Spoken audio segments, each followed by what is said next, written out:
How to fix the unauthorized request error on Crunchyroll. I'm going to guide you through the process on how to fix it. Let's get started. First of all, on your phone, launch the Crunchyroll app. After you are in the app, make sure that you are logged in with your valid account. If you are logged out or you have used the wrong credentials, you will see the unauthorized request error sometimes. So you can try to log out and log back in to refresh your session. Another thing to notice is make sure that you have a stable internet connection. If your internet is fine, you can head over to the account settings at this bottom right corner, and here you can check your subscription status. If you are using a premium account, make sure it is still active. If your subscription has expired or there is a payment issue, it could also cause this error. Another method is you can try to clear the cache memory of the Crunchyroll.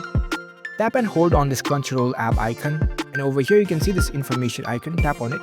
Scroll down to the bottom and select the storage section. Now at the bottom right corner you can see the clear cache option. Tap on it. It will clear all the corrupted data if you have any in this app. You also need to make sure that you are using the latest version of the Crunchyroll app. So for that, you need to go to the Play Store. Now on the search bar, search for Crunchyroll, open up its app space, and over here, instead of this open button, you might see the update option sometime. If you do, you can simply update the app.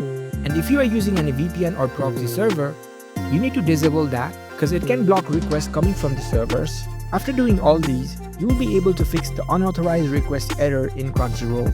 If you found this video helpful, don't forget to give this video a thumbs up and subscribe to our channel for more tech tips. Thank you for watching.